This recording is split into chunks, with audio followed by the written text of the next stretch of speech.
Bonjour, j'aimerais que vous puissiez vous imaginer la scène. Jésus vient de sortir de la tombe en ce grand jour de Pâques, la résurrection.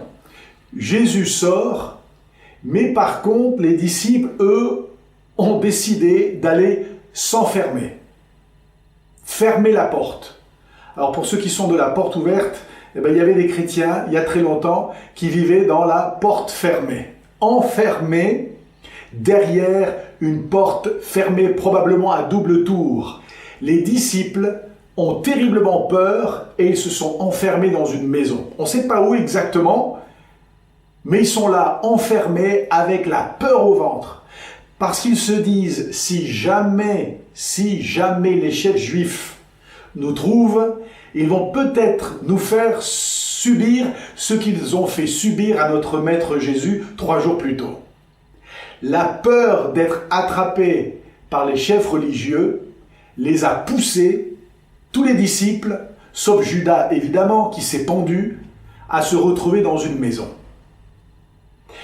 Et j'aimerais laisser avec vous, pour les 10 minutes que nous avons ensemble, un seul verset qu'on trouve dans l'évangile de Jean au chapitre 20 et le verset 19. Regardez avec moi le 19e verset du chapitre 20 de l'évangile de Jean.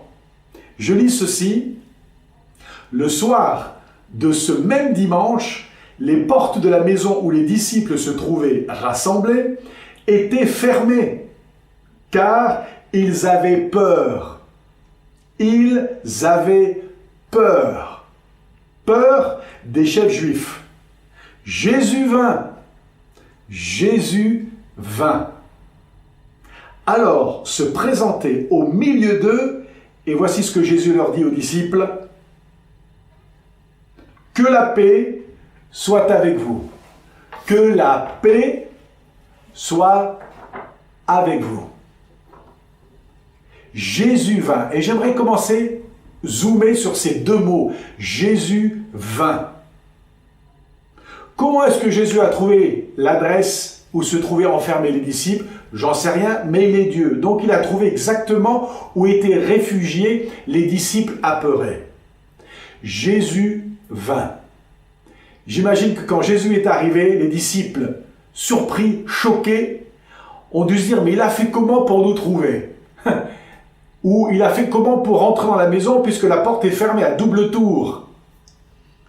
Jésus, il peut trouver toutes les adresses. Il sait exactement où on est. On peut être enfermé, cadenassé, derrière des murs très épais. Jésus vient et il nous trouve. Il n'y a rien qui empêche Jésus d'entrer là où nous sommes. Il n'y a aucun mur qui est trop épais pour que Jésus ne puisse venir et nous apporter sa paix. Alors je ne sais pas où vous êtes aujourd'hui. Vous êtes peut-être enfermé. Peut-être que vous êtes seul dans votre chambre, dans votre cuisine. Peut-être que vous êtes dans un lit d'hôpital, dans un EHPAD, dans un centre psychiatrique, peut-être dans une prison, et vous êtes enfermé. J'aimerais vous dire aujourd'hui, Jésus vient. 2 mots. Si c'est tout ce que tu retiens de cette courte méditation, retiens ces 2 mots. Jésus vient. Jésus vient vers toi parce qu'il sait exactement où tu es. Il n'y a rien qui ne peut empêcher Jésus de venir où tu es. Jésus n'a pas besoin d'un passeport, d'un visa, d'une autorisation, d'une signature. Il peut venir là où tu es aujourd'hui. Il sait exactement où tu es. Jésus savait où se trouvaient les disciples. Jésus sait exactement où toi, tu te trouves en ce moment. Jésus vient. Et puis je lis la suite. Jésus vint alors se présenter au milieu d'eux. Il arrive, il est rentré par où? J'en sais rien, mais il se présente au milieu de ses disciples. Il a probablement ouvert ses mains, ils ont vu la marque des clous, et là, ils se sont souvenus, 3 jours plus tôt, Jésus crucifié, flagellé, humilié sur le bois de la croix. Et ils savent que c'est lui, c'est Jésus, ressuscité, mais il a encore la marque des clous. Les clous sont là pour dire, Eh, je pense à vous, je vous aime, je vous ai pas oublié. Il y a 3 jours, j'ai souffert pour vous, à votre place. Jésus vient se présenter au milieu d'eux.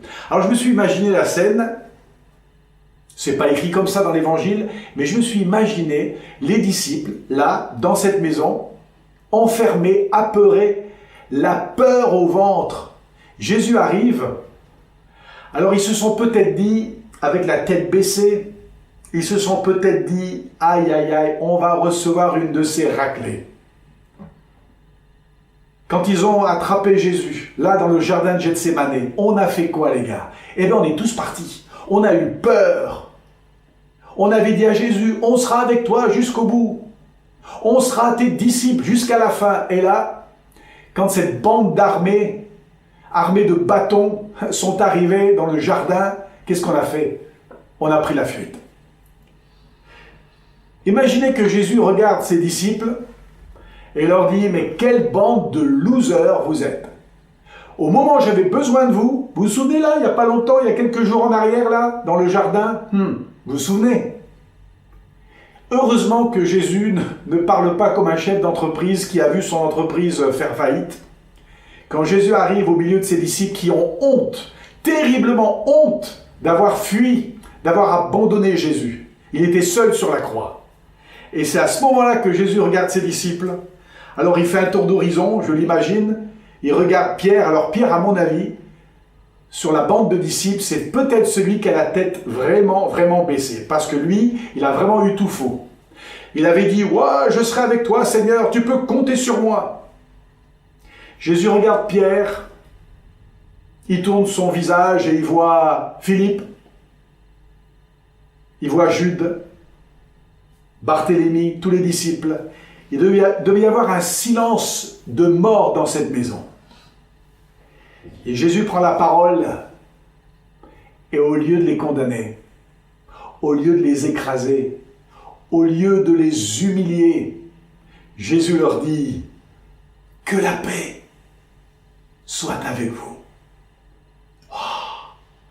Et les gros nuages sont partis.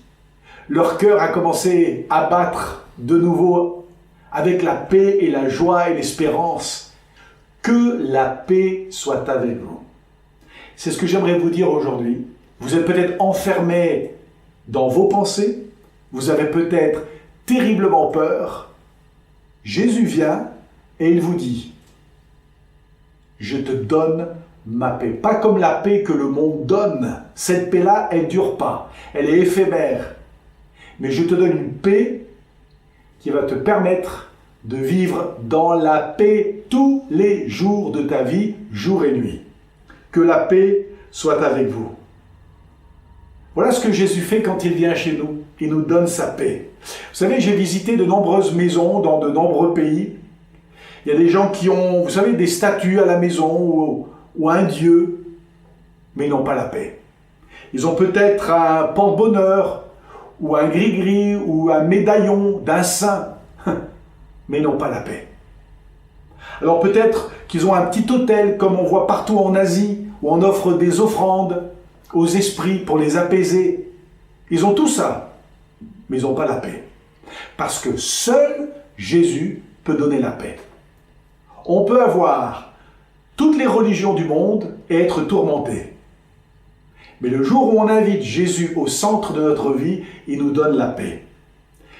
Les disciples sont paralysés par la peur. Vous vous rendez compte? À mon avis, ils ont peur du passé, parce qu'ils savent que le passé, c'est pas joli. Ils ont eu tout faux, ils ont raté le coche, ils ont raté la marche. Et ça, ils s'en souviennent. Et ils ont peur aussi de l'avenir, parce qu'ils se disent, si on sort de cette maison et on nous trouve, on va se souvenir de nous, parce qu'ils le savent qu'on a été disciples de Jésus. Le passé et l'avenir, les deux les tiennent comme dans un étau enfermé dans une maison. Parfois, le passé nous empêche d'avancer. Mais parfois, la peur de l'avenir incertain nous empêche aussi d'avancer. Et ce que j'aime bien, c'est que quand Jésus est venu au milieu d'eux, il a cassé l'étau. Il leur a donné la paix. Quand Jésus vient au milieu d'eux, il leur donne la paix. Il est dit, on l'a lu tout à l'heure, Jésus vient se présenter au milieu d'eux. Quand Jésus est au milieu, pas à côté, mais au milieu d'eux, alors ils reçoivent la paix. Vous savez, il y a des gens, ils aiment bien un petit peu Jésus, mais pas trop. Vous savez, Jésus, il faut qu'il reste à la porte, sur le pas de la porte. Alors, on l'invite au pas de la porte le dimanche matin, comme ça fait bien, ou à Noël, par exemple. Mais on veut surtout pas qu'il rentre à l'intérieur de notre maison. Et c'est là où ça va pas. Parce que s'il reste dehors, nous, on reste encore dans les tourments. Je vous invite à inviter Jésus au milieu de votre vie, au milieu de votre maison, de votre foyer, de vos projets. Vous invitez Jésus au milieu, et quand il est au milieu, pas sur le côté, pas à l'entrée de la maison, pas à l'entrée de votre cœur, mais quand il est au cœur de votre vie, alors il peut vous dire tout simplement, je te donne la paix.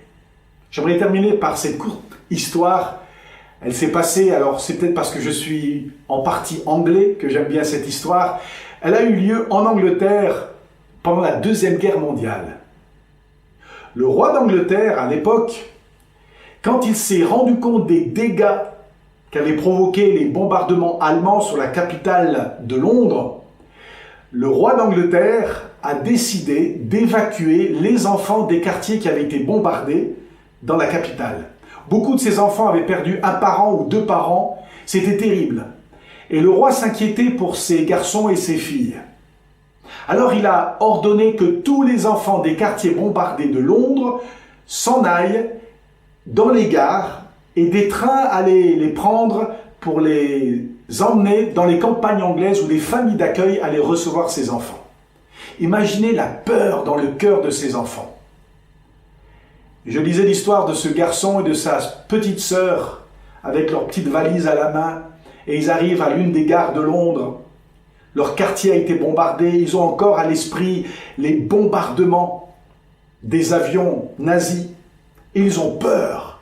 Et ils arrivent là avec des milliers d'enfants sur le quai de la gare. On les pousse dans ce wagon bondé.